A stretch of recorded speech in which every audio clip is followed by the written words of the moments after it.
오늘 저와 여러분에게 주신 하나님의 말씀은 호세아 8장 12절 말씀입니다. 내가 저를 위하여 내 율법을 만가지로 기록하였으나 저희가 관계없는 것으로 여기도다. 포트리교회 성도 여러분, 안녕하십니까? 하나님의 크신 은총과 축복으로 매일의 삶이 주님 안에서 평안하시기를 간구합니다. 우리의 모습과 삶의 방식이 오직 하나님의 거룩한 뜻과 섭리 안에 이루어지기를 간절히 소망합니다. 우리는 지난 시간까지 교회와 봉사의 선물들 그리고 예언과 각종 은사들에 대해서 살펴보았고요. 이번 시간부터는 그리스도인으로서의 삶의 모습 속에 필요한 성경의 진리들을 함께 살펴보고자 합니다. 오늘은 우리의 삶의 기준이 되는 하나님의 율법을 함께 살펴보겠습니다. 율법이란 무엇일까요? 하나님의 율법은 크게 의문의 율법과 도덕적인 율법으로 나누어집니다. 이 의문의 율법은 성소를 중심으로 한 절기와 제사법, 사회법에 관한 이스라엘 백성들에게 주어진 국한적인 부분을 의미하는 것이고요. 도덕적인 율법은 온 세상 누구에게나 해당되는 십계명을 의미합니다. 성경에서 사용하는 율법은 두 가지 다를 포함하고 있고요. 때때로 율법에 대한 대표적인 부분으로 바로 도덕법인 십계명을 의미하기도 합니다. 성소를 중심으로 한 의문의 율법은 예수 그리스도에게 집중되어 있고요. 이스라엘 백성들에게 집중되어 있다면 도덕법은 예수 그리스도의 오심과 더불어 영원히 전속하게 될 하나님의 백성으로서의 증거를 나타내는 것입니다. 오늘 우리가 살펴볼 하나님의 율법은 이 두 가지 모두를 지칭하는 것인데요. 이것은 예수님께서 이 땅에 초림하셔서 십자가에 죽으심 이후부터는 의문의 율법은 이미 예수님께서 원형으로 온전하게 이루어 주셨기 때문에 도덕법에 국한한다는 사실을 생각해 두시기 바랍니다. 그렇다면 율법의 본질 그리고 율법이 원래 무엇을 나타내고 그 역할은 무엇인지를 살펴보고 또 우리 주님 예수님께서는 이 율법을 어떻게 생각하셨는지 이러한 부분들을 곰곰이 생각해 보면서 끝으로 이 율법을 순종함으로써 얻는 큰 축복들 함께 살펴보기를 원합니다. 율법은 하나님의 어떠함입니다. 오늘날 내 하나님 여호와께서 이 규례와 법도를 행하라고 내게 명하시나니 그런즉 너는 마음을 다하고 성품을 다하여 지켜 행하라. 율법은 하나님께서 어떤 분이신지를 나타내는 것입니다. 그러므로 율법을 통하여 우리는 하나님께서 어떤 분이신지를 분명하게 볼 수 있습니다.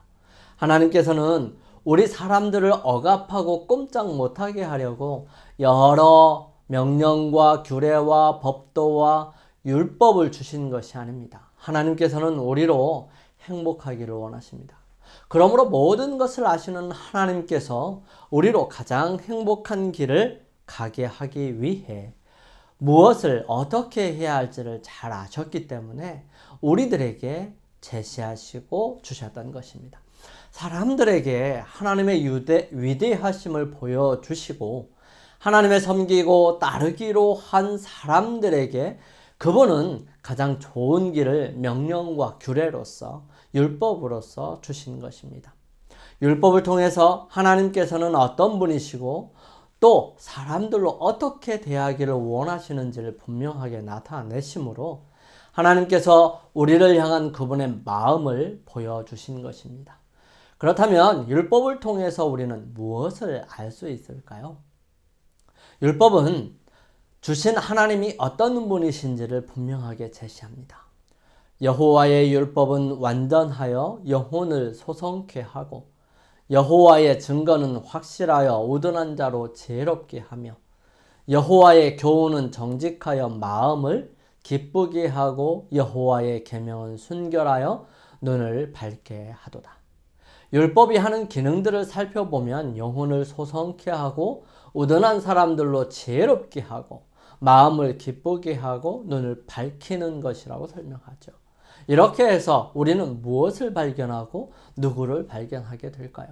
바로 이 율법을 주신 하나님이시죠. 우리는 율법을 통해서 하나님께서 우리 사람들을 살게 하시기를 원하시는 분이시고 어리석은 사람들의 마음에 지혜를 허락하시고 또한 정직한 마음으로 살아가는 많은 사람들의 마음을 기쁘게 해주는 것으로 작용하게 하셨던 것입니다. 또한 그 율법을 통해 계명을 통해 우리의 눈을 분명하게 떠서 어떤 것이 죄고 어떤 것이 죄가 아닌지를 밝히 볼 수 있도록 해주셔서 우리들로 하여금 어떠한 곳에 소속되어야 하고 어느 곳을 선택해야 할지를 바라볼 수 있도록 해주시는 것입니다. 우리는 율법을 통해서 하나님의 뜻을 알게 되므로 하나님께서 우리를 향하신 거룩한 뜻이 무엇인지를 분명하게 발견할 수 있게 되죠. 율법은 우리로 삶의 기본을 가르쳐 줍니다. 죄를 짓는 자마다 불법을 행하나니 죄는 불법이라.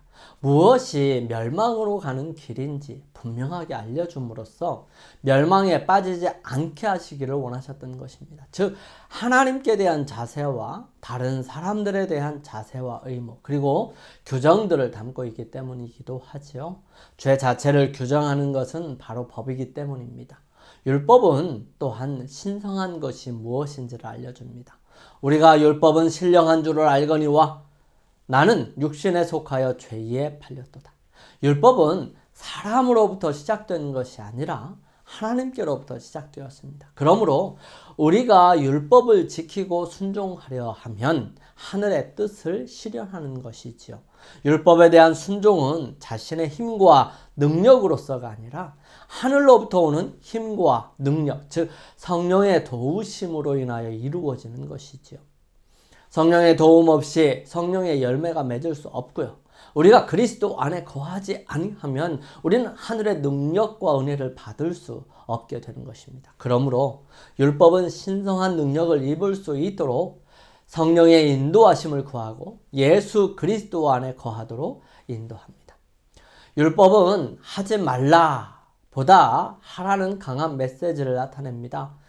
예를 들어서 살인하지 말지니라 라는 말은 더욱 잘 살 수 있도록 도우라는 것이죠. 즉 생명을 증진시킬지니라 라는 긍정적인 면을 포함하고 있는 것입니다. 예수님께서 말씀하십니다. 옛사람에게 말한 바 살인치 말라 누구든지 살인하면 심판을 받게 되리라 하였다는 것을 너희가 들었으나 나는 너희에게 이르노니 형제에게 노하는 자마다 심판을 받게 되고 형제에 대하여 나가라 하는 자는 공회에 잡히게 되고 미련한 놈이라 하는 자는 지옥불에 들어가게 되리라. 좀 더 구체적으로 서로에게 희망의 말을 하고 미워하는 마음보다는 사랑하는 마음, 욕하는 마음보다는 좋은 말 하는 사람의 모습으로 그러한 마음을 가지도록 독려하고 있는 것입니다. 또한 율법은 단순하지만 중요한 기본적인 부분들을 모두 포함합니다. 율법은 하나님과 사람과의 관계, 그리고 사람과 사람과의 관계를 포함하고 있지요. 하나님께는 오직 한 하나님만을 섬기면서 그분의 이름을 함부로 부르지 않고 그분 외에 다른 우상들을 두는 것이 얼마나 큰 일인지를 말씀해 주시면서 안식일에 거룩한 임재 속에 그분께 대한 자세를 배우게 하고 난 다음에 사람들과의 관계에서 부모와의 관계, 부부간의 관계, 이웃들 간의 관계들을 구체적으로 그 한계를 지적하고 있는 것입니다. 하나님의 율법에는 모호한 점이 전혀 없지요.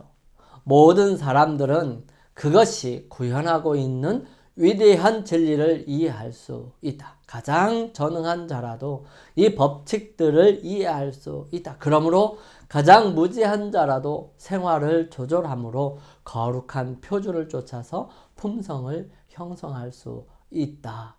율법은 원칙을 나타냅니다. 일의 결국을 다 들었으니 하나님을 경외하고 그 명령을 지킬지어다. 이것이 사람의 본분이니라. 사람의 본분이라는 것을 이야기하고 있는 것입니다.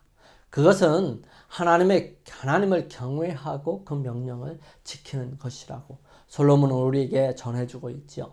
첫째 계명은 유일하신 참 하나님께만 경배할 것을 지시합니다. 둘째 계명은 우상을 금지하지요.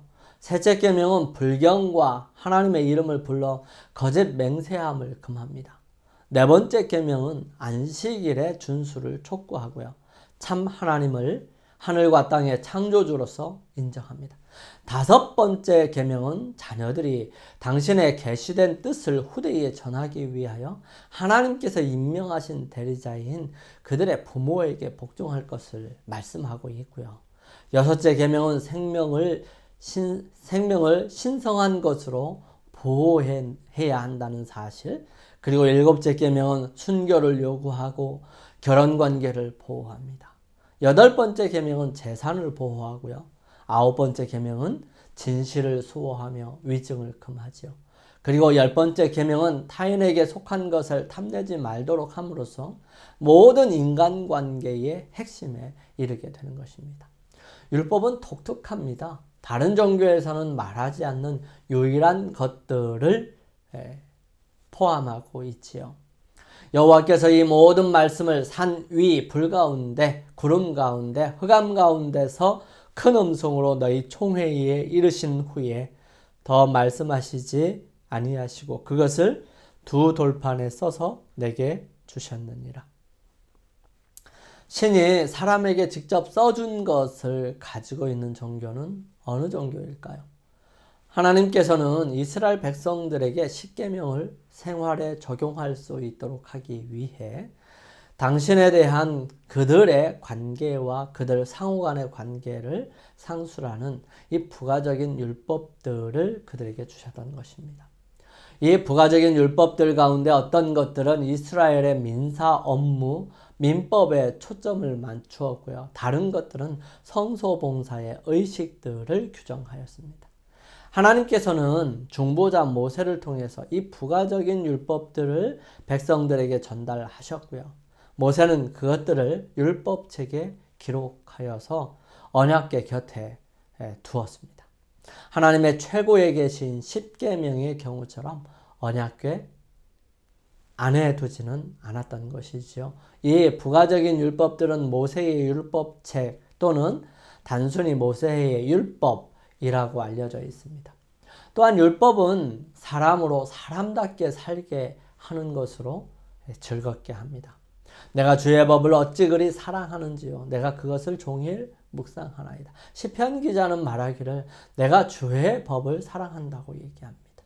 내가 주의 계명을 곧 정금보다 더 사랑한다고 설명하고 있죠.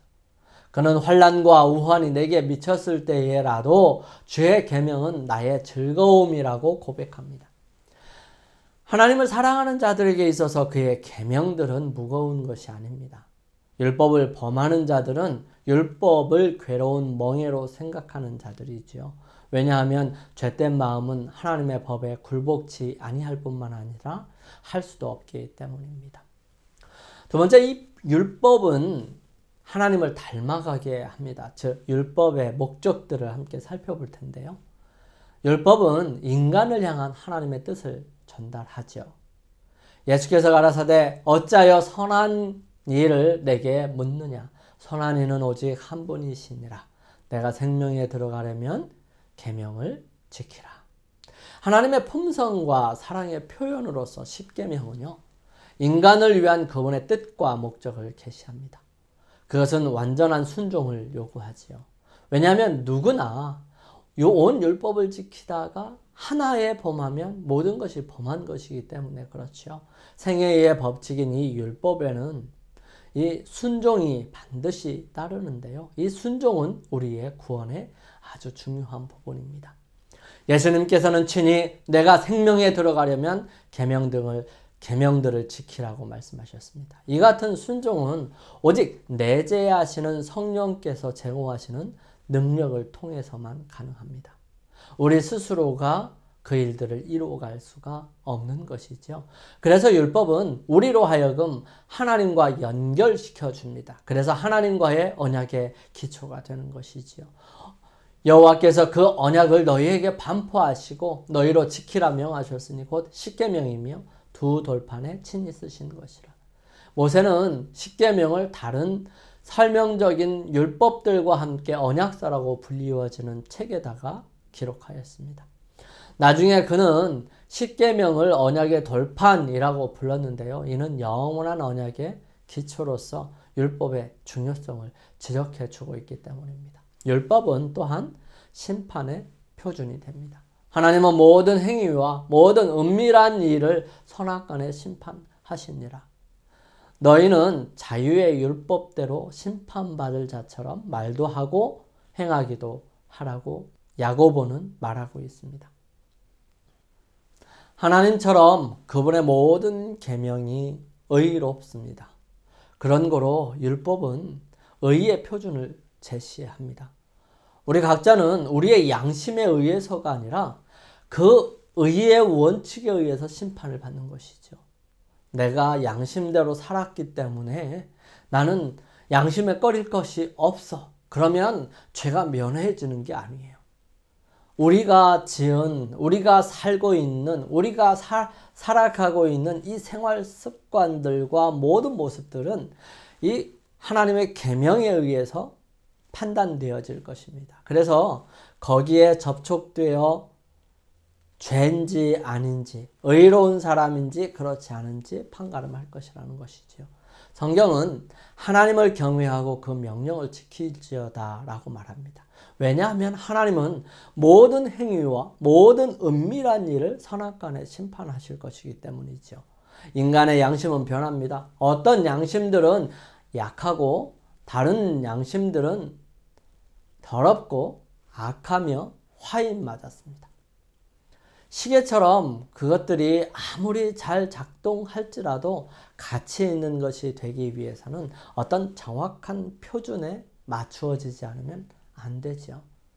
모두가 다 시계를 가지고 있다고 해서 잘 가죠. 잘 가기는 하는데 지금 몇 시 몇 분인지 정확하게 그 기준점에 맞추지 않으면 그 시계는 그 사람만이 알 수 있는 그런 시계일 거예요. 그래서 우리가 시계를 가지고 있다면 이 정확한 기준점인 시계에 맞추어야 우리가 거기에 맞춰서 살 수 있는 것입니다. 마찬가지로 이 율법은 시계가 맞춰야 하는 그 표준이라고 볼 수 있는 것입니다. 우리의 양심은 옳은 일을 해야 한다고 말합니다. 그러나 무엇이 올바른지는 말해주지 않지요. 그것은 오직 하나님의 위대한 표준인 그분의 율법에 맞추어진 양심만이 우리를 죄에 빠지지 않게 할 수 있는 것입니다.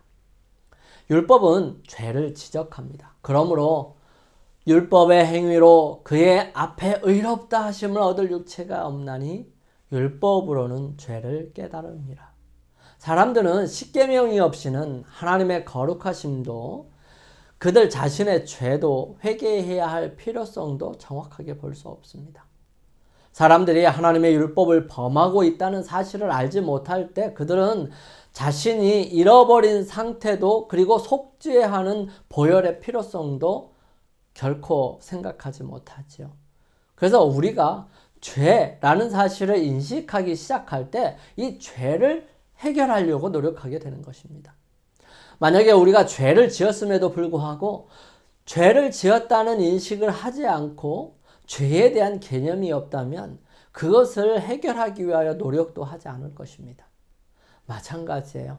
우리의 마음속에 분명하게 양심이 살아있다 할지라도 그 양심이 하나님의 계명에 맞추어져 있지 않으면 우리는 올바른 일도 또 죄를 극복하려고 하는 마음도 없어지게 되는 것입니다. 율법은 사람들이 자신의 참 원래 모습을 볼 수 있도록 거울과 같은 역할을 합니다.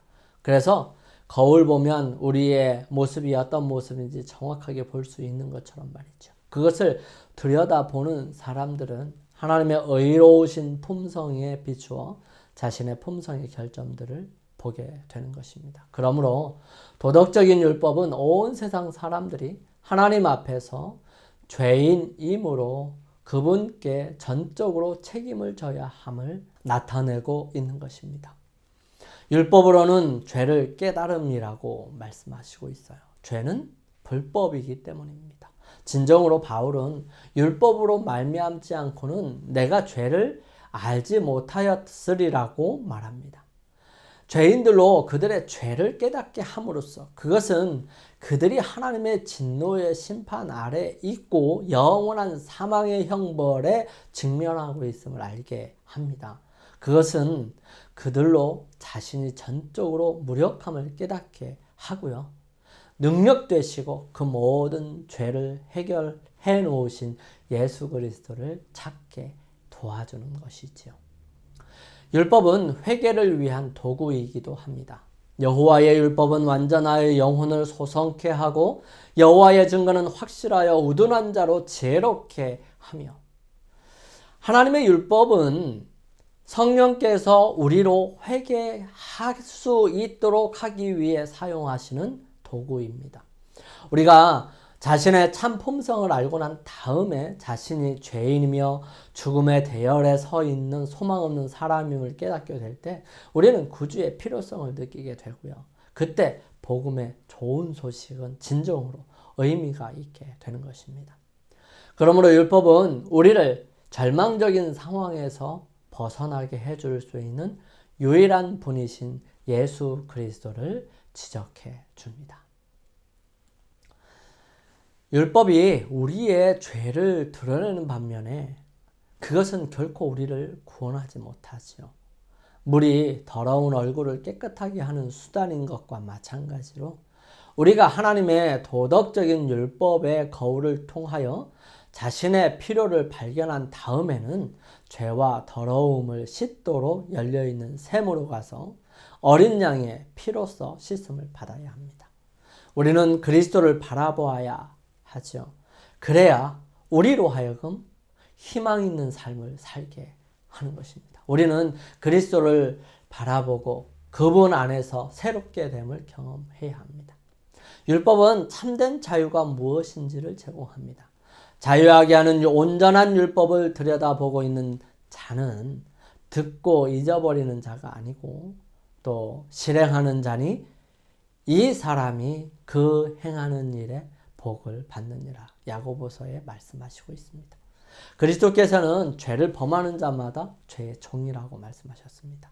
우리가 하나님의 율법을 범할 때 우리에게는 자유가 없습니다. 그러나 십계명에 대한 순종은 우리에게 참된 자유를 보장해 주지요. 하나님의 율법의 테두리 안에 산다는 것은 죄로부터 자유롭다는 뜻입니다.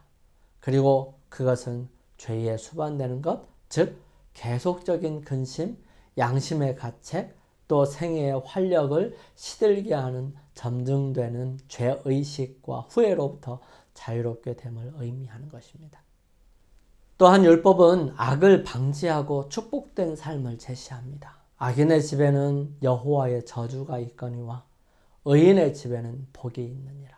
세상에 가득한 범죄와 폭력과 부도덕과 사악의 증가는 바로 이 십계명을 무시한 결과입니다.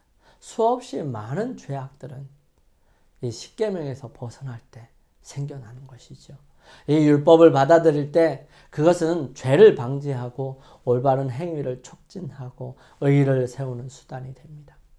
그들의 법에 십계명의 원칙들을 포함시킨 나라들은 큰 축복을 경험합니다. 한편 그 원칙들을 무시하게 되면 꾸준한 쇠퇴를 초래하지요. 구약시대에 하나님께서는 종종 당신의 율법에 대한 그들의 순종에 비례하여 국가와 개인들을 축복하셨습니다. 성경은 의인은 나라로 영화롭게 하고 그 보좌가 공의로 말미암아 굳게 선다고 말하고 있습니다. 하나님의 계명을 순종하기를 거절하는 자들은 재난을 당할 수밖에 없지요. 세 번째로 율법이 우리로 행복하게 합니다. 내가 오늘날 내 행복을 위하여 내게 명하는 여호와의 명령과 규례를 지킬 것이 아니냐. 여러분, 하나님께서는 우리에게 계명을 말씀해 주셨고 그 계명을 어떤 방법으로 어떤 모습으로 받아들이느냐에 따라 그 사람들에 대한 자격이 없음에도 불구하고 축복을 허락해 주셨습니다. 또한 신약시대에 와서 예수님께서는 이 부분에 대하여 좀 더 구체적으로 바라볼 수 있도록 해주셨는데요.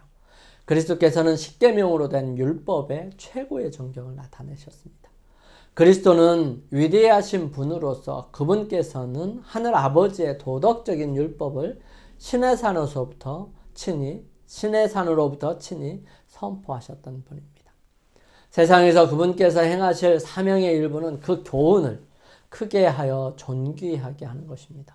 신약에서의 그리스도에 대하여 적용하고 있는 시편의 말씀은 율법에 대한 그분의 태도를 분명하게 보여주죠. 나의 하나님이여 내가 주의 뜻 행하기를 즐기오니 주의 법이 나의 심중에 있나이다. 기록합니다. 그분의 복음은 십계명을 바로 세울 수 있는 믿음을 가져다 주었어요.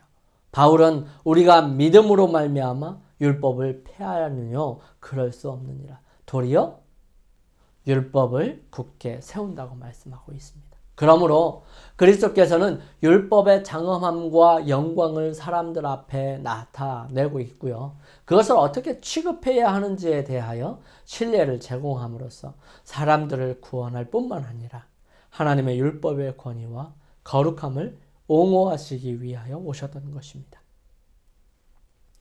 그리스도인들은 그분을 따르는 자들로서 그들의 생애를 통해서 하나님의 율법을 크게 하라는 부르심을 받고 살아가는 사람들입니다. 그리스도께서는 친히 사랑에서 우러나는 순종의 생애를 사심으로써 당신을 따르는 자들도 계명을 지키는 자들이 되어야 함을 강조하셨습니다. 내가 생명에 들어가려면 계명들을 지키라고 주님께서 말씀하셨던 것이죠. 그래서 우리는 이 땅에 살면서 가장 행복된 삶이 무엇인가를 생각해 볼 때 아버지의 뜻, 아버지의 말씀, 아버지의 계명을 굳건하게 지키는 사람들의 모습이라는 사실인 것입니다. 예수님께서는 또한 말씀하셨어요. 나더러 주여 주여 하는 자마다 천국에 다 들어갈 것이 아니요 다만 하늘에 계신 내 아버지의 뜻대로 행하는 자라야 들어가리라. 여기에서 아버지의 뜻은 아버지의 계명임을 그 다음 구절에 설명하고 있습니다. 율법을 범하는 자들은 들어가지 못할 것이에요. 예수님께서 들어오지 못한 사람들에게 말씀하시기를 불법을 행하는 자들아 내게서 떠나가라고 말씀하셨어요. 즉 아버지의 뜻은 다른 것이 아니라 계명이라는 사실입니다. 그리스도께서는 그것을 폐지함으로써가 아니라 순종의 생애를 통하여 친히 율법을 온전케 하셨습니다. 예수님께서 이 땅에 사실 때에 그분은 단 한 번도 아버지의 말씀에서 벗어나지 않았어요. 그리스도께서는 하나님의 율법에 숭고한 목적을 항상 염두에 두어야 한다고 강조하셨습니다.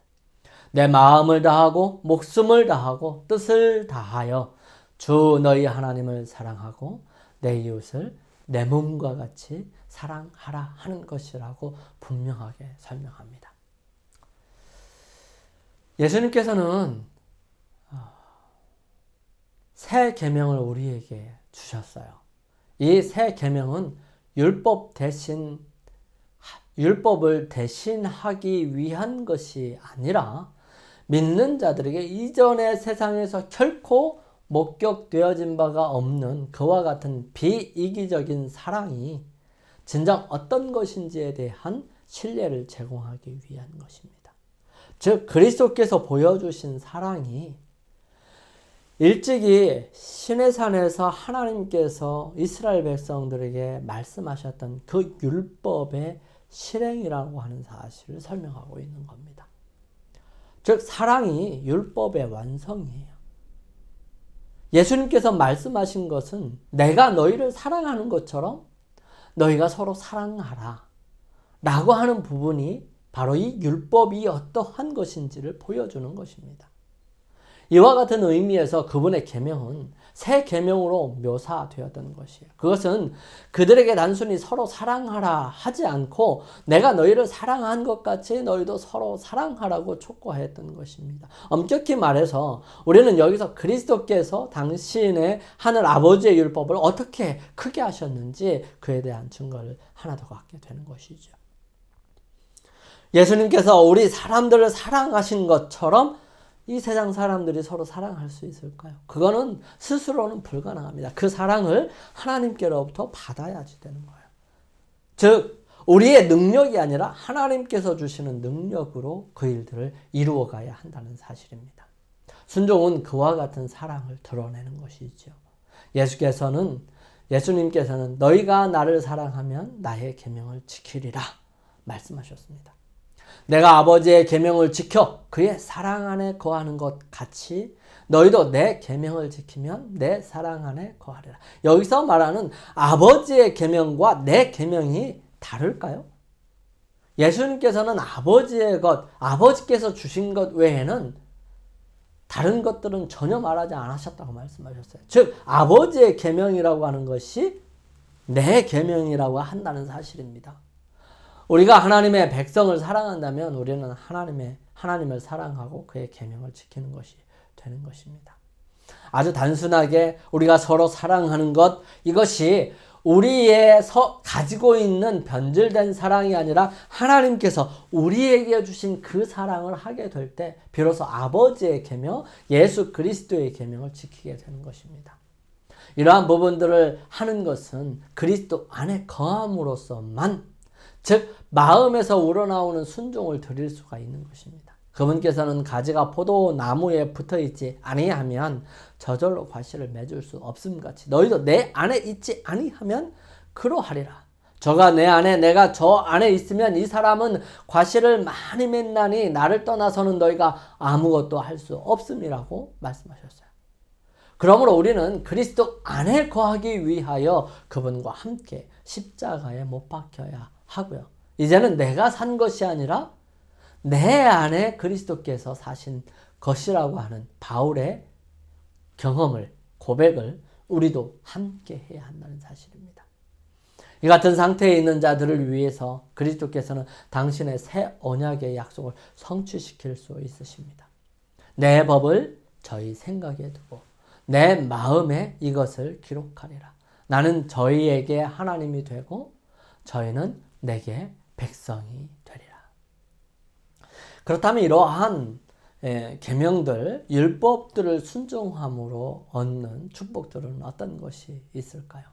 이 순종은 그리스도의 품성을 개발시켜 주고 신자들을 갓난 아이들처럼 자라나게 하고요. 그리스도의 형상으로 변화되게 함으로써 행복감을 갖게 합니다. 이같이 죄인이 하나님의 자녀로 변화되는 것은 그리스도의 능력을 효과적으로 증거하죠. 그래서 성경은 여호와의 법에 행하여 여호와의 율법을 즐거워하고 그 율법을 주야로 묵상하는 모든 자들이 복되다고 선언하는 것입니다. 자, 그러면 어떤 것들이 있을까요? 첫 번째 명철과 지혜, 두 번째는 평안이 있습니다. 세 번째는 의로움이 있고요. 네 번째는 순결과 도덕적인 생애가 있습니다. 또한 다섯 번째는 진리의 지식이 있고 여섯 번째는 질병에 대한 보호를 약속하셨습니다. 일곱 번째 장수할 거고요. 여덟 번째 자신의 기도가 응답되리라는 확신을 얻을 수 있는 것입니다. 하나님께서 우리를 순종하도록 초청하시고 많은 축복들을 약속하시고 계십니다. 사랑하는 성도 여러분, 하나님의 율법이 여러분과 저에게 어떤 의미인가요? 여러분과 저에게 크나큰 의미로 다가올 수 있었으면 좋겠습니다. 하나님의 크신 축복과 은혜가 여러분과 저에게 함께 하실 것을 믿고 감사드리면서 말씀을 줄이겠습니다. 우리 함께 개인 기도 하시도록 하겠습니다. 거룩하신 저희들의 아버지 하나님, 오늘 하나님의 율법에 대하여 함께 살펴보았습니다.